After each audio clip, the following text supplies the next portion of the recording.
Bonjour René. Bonjour Christine. Aujourd'hui, nous allons vous parler de la loi d'attraction. Vous la connaissez bien, hein? Je pense qu'on en a beaucoup entendu parler dans ces dernières années. Et comment se fait-il que nous autres, on veut aider les célibataires à ce qu'ils trouvent le plus possible la personne ou enfin une personne qui va être idéale pour eux ou pour elles. Et moi, ce que je remarque quand je donne des ateliers, je remarque que les gens ne s'expriment pas avec des choses précises, avec des termes précis. C'est très vague. Et on retrouve aussi ce genre de texte-là sur Facebook, sur l'Internet, des termes vraiment très vagues. Alors aujourd'hui, on va attirer votre attention là-dessus pour vous aider à demander qu'est-ce que vous voulez avoir comme relation amoureuse. C'est le fun, hein? Alors, René, je te laisse nous donner un premier exemple. Alors, j'ai 3 exemples à vous donner de belles phrases qui pourraient appartenir dans des phrases d'une chanson, mais qui, en termes de relation amoureuse, laissent plus ou moins à désirer en termes de précision. Je vous donne un exemple. Je cherche une connexion d'âme, et cela passe par le regard et le ressenti. C'est joli, hein? C'est très joli. Comme je vous dis, ça pourrait faire partie du texte d'une chanson. Mais une connexion d'âme, c'est quoi? Tu connais ça, toi, une connexion d'âme? Bien, je sens que parfois je connecte avec une personne, à d'autres moments je ne connecte pas aussi.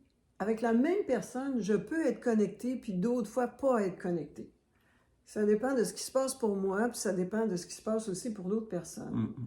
Alors, si la personne qui a écrit ça cherche une connexion d'âme, ça suppose comme si c'était tout le temps de même. C'est irréaliste. Irréaliste. Ouais.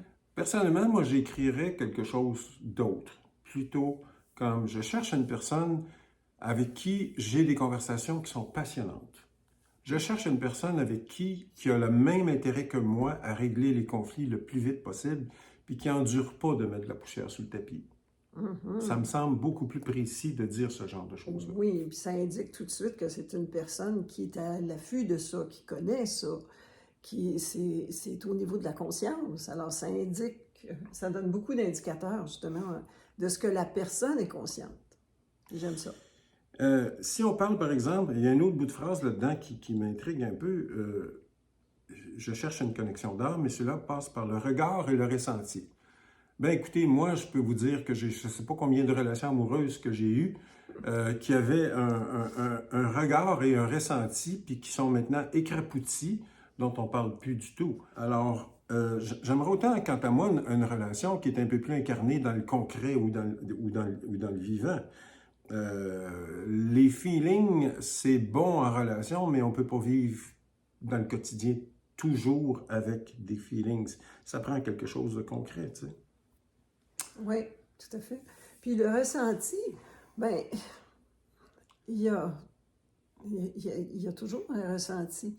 D'habitude, quand on s'est attiré vers une personne, c'est parce qu'il y a un ressenti qui est là.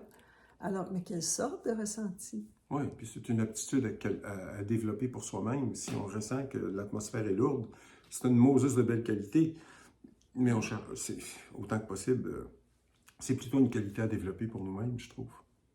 Oui, c'est ça. Que de dire, je cherche une personne qui ressent les choses. Ouais, vous allez les ressentir, les choses, à deux, quand ça va arriver.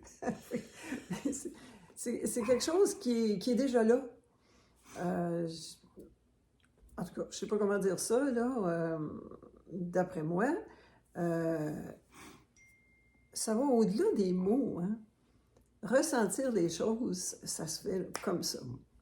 Alors, à part ça, si on utilise des mots qui sont précis, puis que ça indique notre message, ça rend notre message précis, à ce moment-là, ça ne dilue pas notre message. Parce que le défaut de ces beaux mots, comme tu dis, pourrait servir à faire de la poésie, de la prose, ça dilue le message. Et c'est à peu près comme au tir à l'arc, tu tires une flèche n'importe où, là, puis OK, tu as tiré une flèche, mais elle n'était pas sur la cible. Sans intention, sans directionnalité, Exact. ça va faire n'importe quoi. Exact. Voici un autre exemple de belle phrase qui pourrait appartenir à une chanson qu'un homme réel, bel et bien vivant, a écrit. Il cherche une femme de cœur qui crée sa vie à partir de chaque moment. C'est beau, hein? Mais c'est quoi une femme de cœur? C'est une femme qui pardonne nos petites vacheries ou c'est quelqu'un qui donne à des organismes de charité? Oui. Est-ce que c'est une femme qui est sensible ou bien si c'est une... Est-ce que ça exclut une femme qui est intellectuelle? Voilà, c'est à préciser. Oui. Écoutez, un autre, qui crée sa vie à partir de chaque moment. Mon Dieu que c'est beau. Mais qu'est-ce que ça veut dire? Es-tu en train de créer ta vie, là, à chaque moment, René? Je pense que je vis ma vie, mais de là à vous dire que je suis toujours en mode de création, je pense pas. Surtout pas le soir quand je suis fatigué et que je regarde une série télé. Je vous dirais que je suis pas en train de créer ma vie, je suis plutôt en train de la reposer, ma vie. Oui. Puis des fois, de temps en temps, il faut la reposer, notre vie en question, tu sais, là. Voilà. C'est à partir de chaque moment, tu sais. Voilà, en fait, ce sont des exemples de belles phrases qui sont dangereuses dans le sens que les femmes aiment entendre ce genre de choses-là. Ça sonne comme de la poésie, ça sonne comme de la musique à leurs oreilles.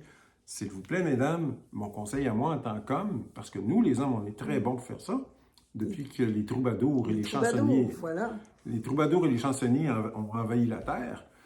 Ben, écoutez, ça donne absolument à rien quelque chose d'aussi flou que ça.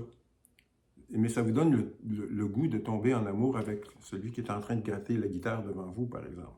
Ça, il faut que vous sachiez le voir. Mais concrètement, ça donne quoi? Presque rien. Ben, c'est le fun, c'est divertissant, mais c'est pas là-dessus qu'une relation peut se baser. Et puis le dernier, là, que je vois que sur ta liste, qui peut être elle-même en tout temps. Ouais, qui peut être elle-même en tout temps. Ben, écoutez, bonne chance, là. Être elle-même en tout temps, ça veut dire demander beaucoup de courage toujours quand on est devant l'adversité ou quand ou qu'on pense que notre chum ou notre blonde a quelque chose qui est déraisonnable, puis de se tenir pour dire « Écoute, je suis pas d'accord avec ça ». Non, c'est pas... la vie est un ensemble de moments où des fois, il faut du courage, puis des fois où on s'échappe. Puis il y a des fois où est-ce qu'on n'a pas envie de brasser le bateau, puis ça veut pas dire qu'on n'est pas une bonne personne. C'est toute une éducation que d'apprendre à être authentique, à dire les choses comme elles sont. Ça peut pas être une exigence envers la personne que je voudrais rencontrer. Parce que chaque être humain a des moments où est-ce qu'il n'est pas toujours vrai, il n'est pas toujours en accord avec lui-même ou encore en accord avec l'autre personne. Et il n'y a pas toujours l'énergie non plus pour brasser le bateau. Oui.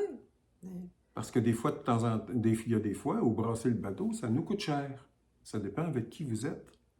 Puis ça dépend aussi si on a les outils pour brasser le bateau. On n'a pas le goût de brasser le bateau quand on n'a pas les outils.